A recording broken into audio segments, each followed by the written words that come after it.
Last slide में हमने देखा था कि किसी नंबर को बिना डिवाइड किए, किसी रेशनल नंबर को बिना डिवाइड किए हमने मेथड लिखा था कि किस तरीके से हम पहचान सकते हैं कि वो टर्मिनेटिंग है या एनटीआर है। ठीक है, तो उसी पर एग्जांपल होने वाले हैं। जैसे 1/2 है, ठीक है, तो क्यू को हम 2 की पावर m और m की पावर n की फॉर्म में रिप्रेजेंट करते हैं। अगर वो रिप्रेजेंट होता है तो टर्मिनेटिंग है, वरना नॉन टर्मिनेटिंग है। तो 2 को हमने 2 की पावर 1 में तो कर दिया, ठीक है, लेकिन m की पावर 5 की पावर m 5 की पावर n, 2 की पावर m और 5 की पावर n होता है ना, 2 की पावर m तो है, 5 की पावर n नहीं था। तो हमने क्या किया है, यहाँ पे 5 की पावर 0 किया। क्यों किया ऐसा? क्योंकि 5 की पावर 0, किसी भी नंबर की पावर अगर 0 है तो उसकी वैल्यू 1 होती है, और अगर 2 की पावर 1 में 1 की मल्टीप्लाई की जाएगी तो 2 पर कोई फर्क पड़ेगा नहीं।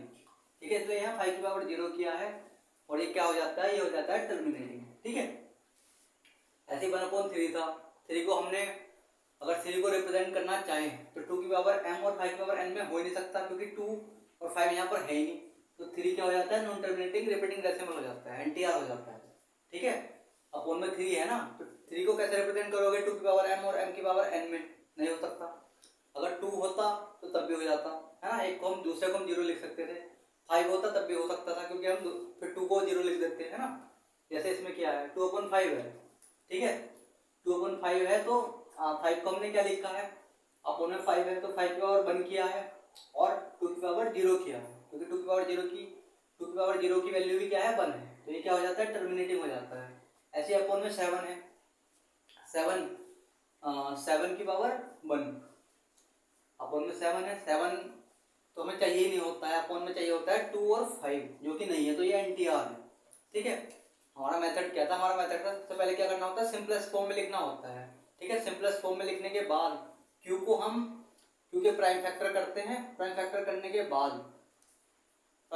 के बाद क्या होता है, उसको 5 की पावर m 2 की पावर m और 5 की पावर n की फॉर्म में लिखते हैं। ठीक है, इतना करते हैं।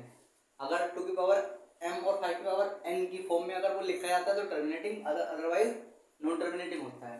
जैसे 2/12 है, ठीक है, 2/12 को सिंपलेस्ट फॉर्म में लिखा हमने पहले, सबसे पहले।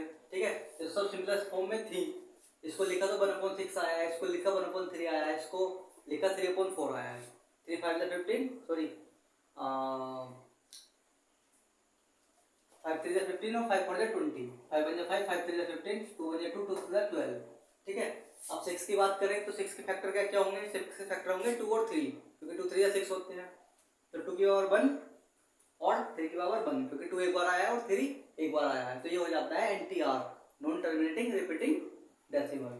और 1/3 आया है यहाँ पे, तो यहाँ पर 3 का फैक्टर कितना होंगे, 3 का फैक्टर 3 होगा, है ना, तो 3 की पावर 1, ये एनटीआर हो जाता है, क्योंकि 2 और 5 चाहिए होता है हमें अपोन में, क्यू में, है ना। यहाँ 4 है तो 4 के फैक्टर क्या होते हैं, 4 के फैक्टर होते हैं 2 2 4, तो 2 की पावर 2 और 5 की पावर कुछ थी नहीं, तो हमने 5 की पावर 0 ली है यहाँ पे, है ना, यानी कि 1 हो जाती है इसकी वैल्यू, तब भी कोई फर्क नहीं पड़ता है इससे, है ना, लेकिन हमारा आंसर मिल जाता है हमें, क्योंकि 2 की पावर m और 5 की पावर n बन जाती है, तो ये हो जाता है टर्मिनेटिंग। यहाँ पर ऑलरेडी सिंपलेस्ट फॉर्म में थे, अपोन वाले के फैक्टर भी नहीं करने पड़े, क्योंकि सिंगल डिजिट है यहाँ पे, है ना, 5 है, 7 है, 3 है, 2 है। आगे चलते हैं, नेक्स्ट है पॉइंट हमारा, नेक्स्ट हेडिंग है conversion of non terminating recurring decimal into p/q form. अभी हमने ये जो किया है, ये किया है किसी रेशनल नंबर को डेसिमल में रिप्रेजेंट कैसे करते हैं। अब हम क्या सीखने वाले हैं, अब सीखने वाले हैं कि ये नॉन टर्मिनेटिंग रिकरिंग डेसिमल होता है, एनटीआर होता है, उसको p/q फॉर्म में कैसे लिखते हैं। ठीक है, आता है क्वेश्चन कि ये जो होता है, ये नॉन टर्मिनेटिंग रिकरिंग डेसिमल, देखो मतलब नॉन टर्मिनेटिंग भी है और रिकरिंग भी हो रहा है, तो उसको p/q फॉर्म में कैसे लिखा जाता है। तो उसको करने के क्या मेथड हैं वो देखते हैं। देखो, रिकरिंग डेसिमल जो होता है ना, नॉन टर्मिनेटिंग रिकरिंग डेसिमल जो होता है, तो रिकरिंग दो तरीके से होता है। ठीक है, दो तरीके के होते हैं रिकरिंग, तो होता है प्योर रिकरिंग और एक होता है मिक्स रिकरिंग। इसके नाम से ही क्लियर है, लेकिन फिर भी देख लेते हैं प्योर रिकरिंग क्या है और मिक्स रिकरिंग क्या है। देखो, ये प्योर रिकरिंग है और ये मिक्स रिकरिंग है। अंतर क्या है इनमें, इन दोनों में डिफरेंस क्या है। देखो, प्योर रिकरिंग डेसिमल के बाद सेम नंबर रिपीट करता है, डेसिमल के तुरंत बाद सेम नंबर रिपीट करता है। जैसे यहाँ डेसिमल के तुरंत बाद 333 रिपीट हो रहा है। लेकिन मिक्स रिकरिंग क्या करता है, मिक्स रिकरिंग डेसिमल के बाद 1 2 3 नंबर मतलब कुछ नंबर होते हैं उसके बाद नंबर रिपीट होता है। डेसिमल के तुरंत बाद नंबर यहाँ रिपीट नहीं होता है, ठीक है, कोई भी नंबर रिपीट नहीं होता है यहाँ पे। तो डेसिमल के बाद 1 है तब रिपीट हो रहा है।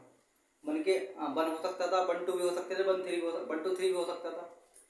बस इतना ध्यान रखना कि डेसिमल के तुरंत बाद अगर प्योर रिकरिंग डेसिमल डेसिमल के बाद डेसिमल के तुरंत बाद रिपीट होता है, और मिक्स रिकरिंग डेसिमल के बाद कोई नंबर होता है उसके बाद रिपीट होता है, ठीक है।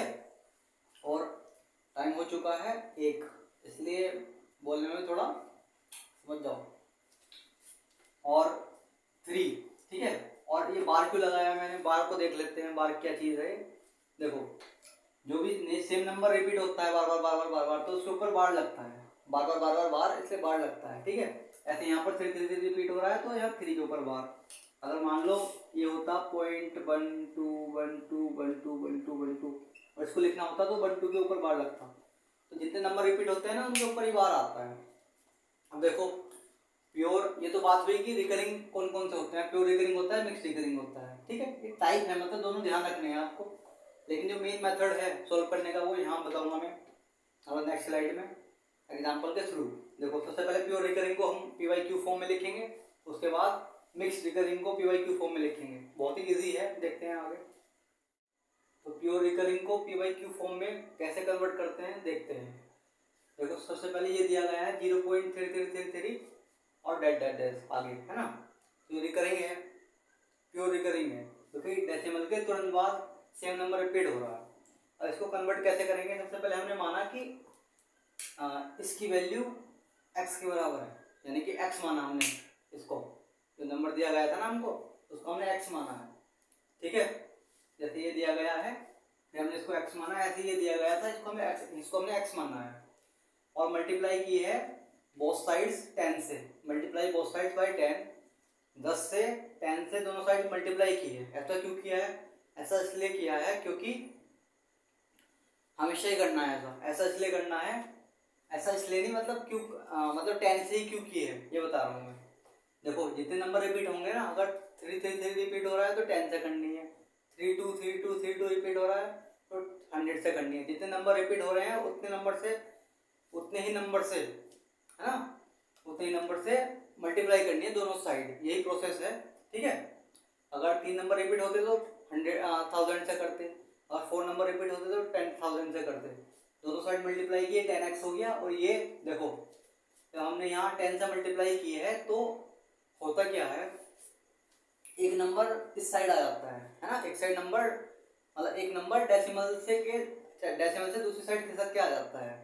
अगर 10 से मल्टीप्लाई करते हैं तो 100 से मल्टीप्लाई करेंगे तो क्या होगा, 2 नंबर डेसिमल से इधर खिसक के आ जाएंगे। अगर 1000 से मल्टीप्लाई करेंगे तो 1000 मतलब 3 नंबर 1000 से मल्टीप्लाई करेंगे तो 3 नंबर खिसक के इस साइड आ जाएंगे, डेसिमल से इस साइड आ जाएंगे, ठीक है।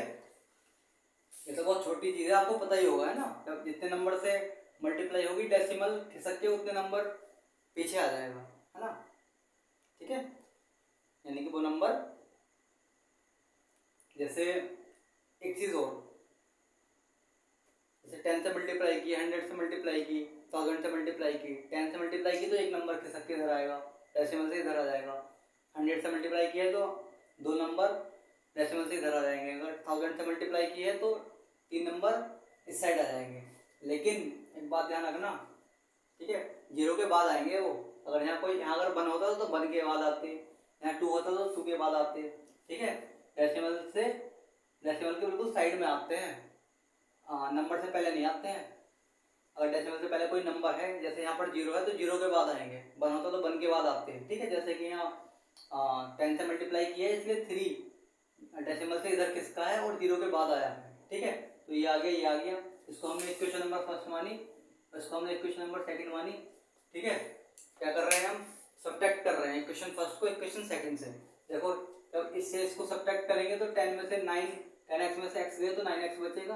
और यहाँ देखो डेसिमल के बाद नंबर सेम रिपीट हो रहे हैं, 3 3 3 3 यहाँ पे रिपीट हो रहा है और ये यहाँ पे रिपीट हो रहा है। तो ये 3 में से 3 गए 0, 3 में से 3 गए 0, ये तो सब डेसिमल से इधर 0 हो जाएंगे और 0 3 में से 0 घटाएंगे तो 3 बचेगा।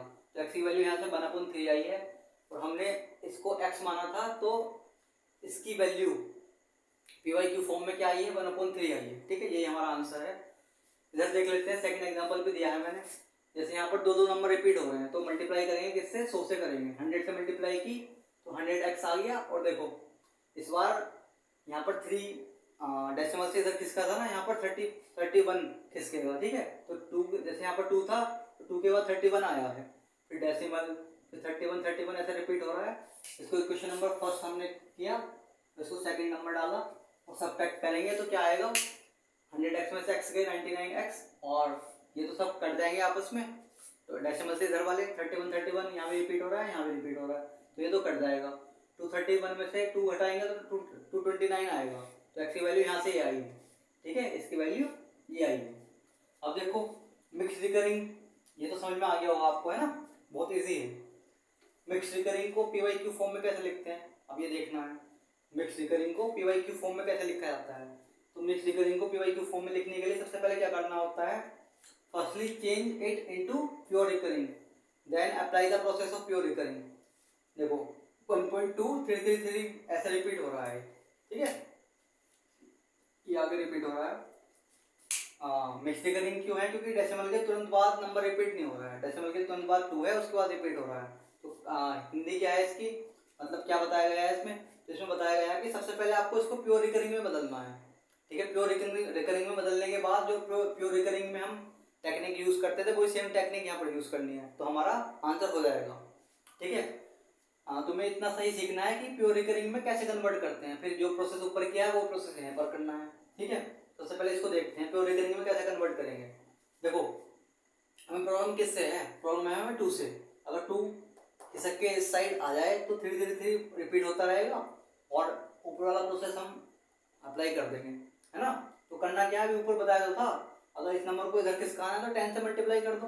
यहाँ पर हमने मल्टीप्लाई की बोथ साइड्स बाय 10, है ना, दोनों और हमने 10 से मल्टीप्लाई की तो ये 10x हो गया यहाँ पर 10, और ये जब इससे यहाँ 10 पे से मल्टीप्लाई करेंगे इसको तो ये 12 हो जाएगा, 12.3333। अभी 333 रिपीट हो रहा है। ठीक है, अब क्या करेंगे, जब ये फॉर्म आ जाती थी हमारी क्या करते थे, उसके बाद हम क्या करते थे, देखो जैसे x वाली वैल्यू आ गई या 10x वाली वैल्यू आ गई, अब ये फॉर्म बन गई यहाँ पे। उसके बाद हम जितने नंबर रिपीट होते थे उतने से मल्टीप्लाई करते थे हम, तो इसको मल्टीप्लाई करेंगे हम, क्योंकि 3 एक ही नंबर रिपीट हो रहा है ना, तो यहाँ 10 से मल्टीप्लाई इसमें करेंगे फिर इसमें करेंगे। ठीक है, करके दिखा देता हूँ मैं, एक मिनट। इसी 10 से मल्टीप्लाई करेंगे तो ये आ जाएगा 100x। ठीक है, और 100x आ जाएगा और ये क्या आ जाएगा, 3 खिसक के इधर आ जाएगा एक, तो ये 123.333 हो जाएगा। ठीक है, ये हो गया। अब नेक्स्ट स्टेप क्या करते थे, इनको घटाते थे आपस में, तो 100x में से जब 10x घटाएंगे तो क्या आएगा, ये आएगा 90x, और इधर 33 ये सब आपस में कट जाएंगे, और 123 में से 12 घटाओगे तो क्या आएगा, 1 आएगा। ठीक है, यहाँ से x की वैल्यू क्या आ जाएगी, ये आ जाएगी। सिंपल है ना, बस स्टेप ये याद रखना कि जो नंबर हमारा इसको मिक्स रिकरिंग बना रहा है तो उसको हटाना है हमें। ठीक है, तो that's all for today, we will meet again in the next video. तब तक के लिए bye, take care, love you.